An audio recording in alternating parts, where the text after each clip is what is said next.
Pessoal, estamos de volta para mais uma aula de História aqui no Isolado de Humanas X3 e a minha intenção hoje é a das melhores. Trabalhar com vocês um dos conceitos mais complexos, porém mais importante, um dos mais, perdão, importantes da história, que é o conceito de democracia. No meu caso, eu estarei trabalhando com vocês a sua historização, ou seja, quando nasceu e como ele,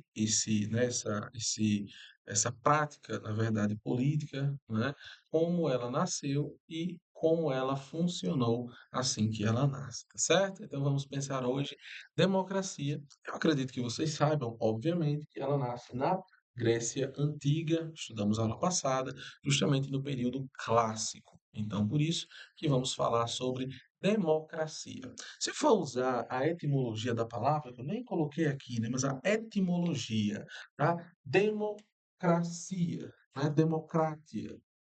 Demo quer dizer povo,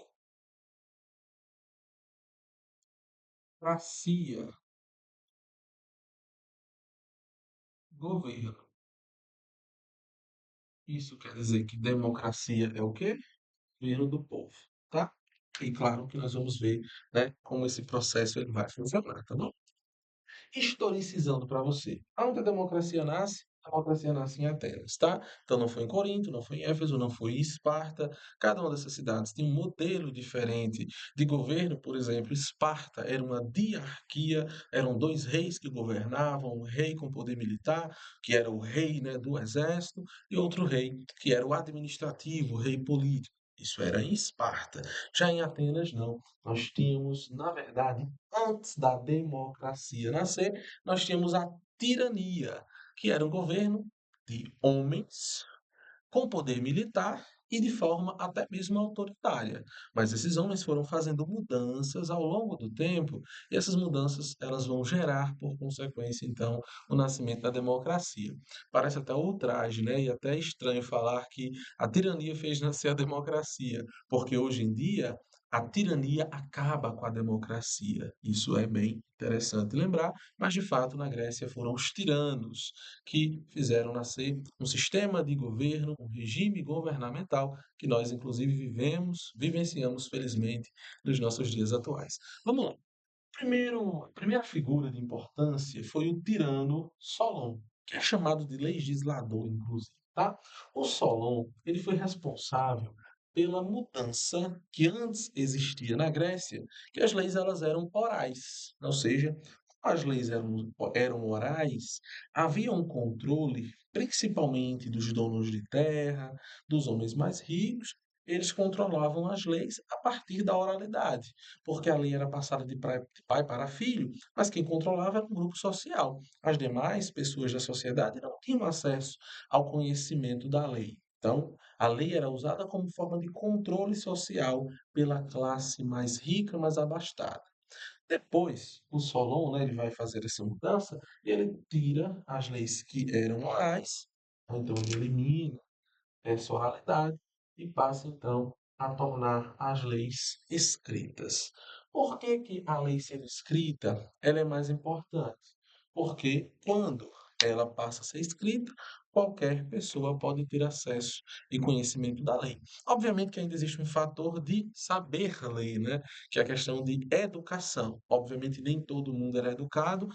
Em Atenas, a educação ainda era muito restrita, mas ao menos aqui você tem essa possibilidade de expansão do conhecimento da lei para outros grupos sociais. Bom, então por isso que essa mudança do Solon ela foi tão importante e as leis se tornaram então leis escritas e a população começou então a ter um acesso maior ao conhecimento dessas leis.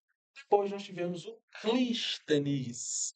O Clístenes foi o responsável pela criação dos direitos iguais para todos os cidadãos. Isso é muito bacana e parece até mesmo utópico, eu concordo com vocês. Todos aqui não quer dizer todo mundo, tá, gente? Que isso fique claro para vocês. Porque, na verdade, a gente tem que entender quais são as pessoas que terão esses direitos iguais. Ou seja, quem são esses cidadãos? E aqui para vocês. Esses cidadãos eram homens maiores de idade e que eram filho ou filhos, né, de pais atenienses. Então existe um condicionante. Para você ser cidadão, você tem que ser homem. Para você ser cidadão, você também tem que ser maior de idade. E para você ser cidadão, você tem que ser, principalmente, filho de pais atenienses. Ou seja, estrangeiros, escravos e mulheres não eram considerados cidadãos, então esses direitos iguais não se aplicavam a esses grupos, que aqui fique claro. Porém, aqui você tem um elemento de muita importância, porque você tem uma diferenciação. Direitos serão iguais para estas pessoas. Mas ele não colocou aqui que só terão direitos iguais os mais ricos, os donos de terras, por exemplo. Não. Ele elimina essa característica que antes existia na sociedade ateniense, de que os donos das terras eram os que tinham direitos em Atenas. Ele elimina esse condicionante, colocando todos os homens, filhos de pais atenienses e maiores de idade, abaixo dos mesmos direitos. Que direito era esse? De participar da política e, sobretudo, de representar o seu demo. Porque olha o que é que o Clístenes também fez. Além desses direitos iguais, ele dividiu a cidade de Atenas em bairros.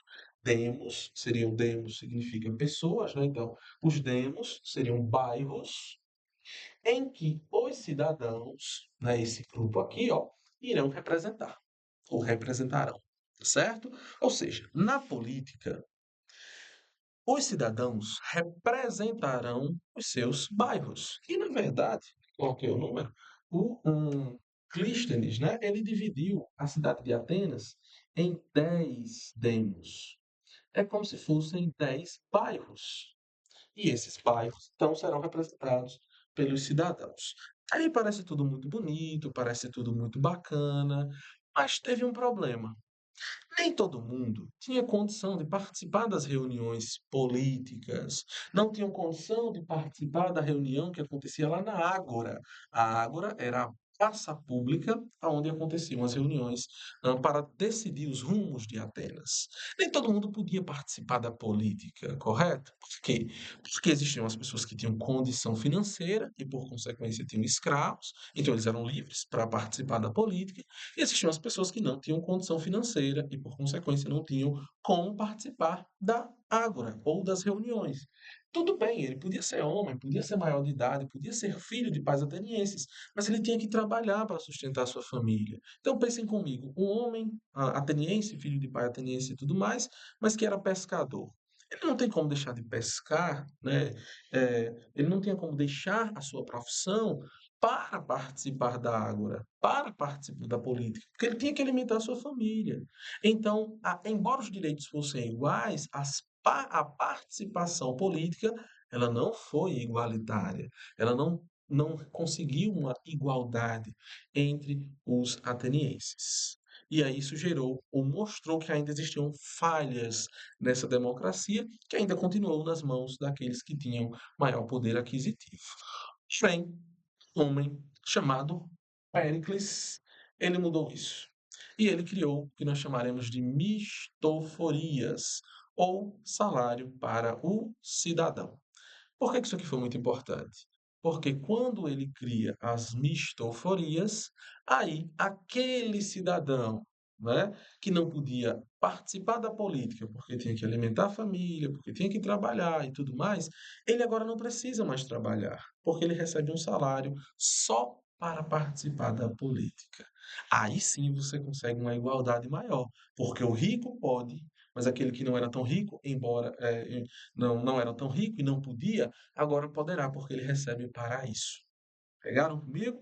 Então, as mistufrias, elas vão conseguir fazer com que haja uma participação maior dos cidadãos na democracia ateniense, que acontecia, as reuniões, obviamente, lá na Ágora, que ficava no centro de Atenas. Era uma praça comercial, mas que também servia para reunião dos cidadãos para tomarem as decisões sobre a cidade de Atenas. Esse é o processo, tá, gente? Saímos desde sim, mudando as leis de orais para a escrita, isso vai gerando conhecimento maior da lei por parte das pessoas. Clístenes fazendo duas mudanças, direitos iguais para todos os cidadãos, que aqui estão, né? Quais eram estes? Homens maiores de idade, filhos de pais atenienses, e também a criação dos demos, que é a divisão da cidade em bairros. E esses mesmos cidadãos representarão esses bairros nas tomadas de decisão que vão acontecer na Ágora. Embora não desse tão certo no começo, porque nem todo mundo podia participar, aí o que vai acontecer? O Péricles, ele cria então o salário para o cidadão. E esse cidadão agora pode participar, pode tomar as decisões necessárias. Robson, essa democracia era uma democracia como a de hoje, né, que ela é inclusiva, analfabetos podem votar, negros podem votar, mulheres e etc, etc. Não. Lembrem que era uma democracia exclusiva de um grupo, homens, principalmente, filho de pais atenienses. Por isso que eu falei para vocês que, vamos lá, só para fechar, mulheres não podiam participar, estrangeiros não podiam participar e, obviamente, que escravos também não podiam participar. E outra coisa, tá? Não era uma democracia que aceitava o diferente, né? Ou seja, uma pessoa que questionasse aquela forma de governo ou que trouxessem contribuições para aquela forma de governo, eles poderiam sofrer o que nós chamamos de ostracismo. O que era o ostracismo? Uma pessoa que falasse contra a democracia, ela poderia ser condenada e ser expulsa, perdão, de Atenas por até 10 anos, tá? Ou seja, a democracia não podia ser questionada, ou até mesmo, gente, pensado, né, uma modificação, uma melhoria aqui e ali.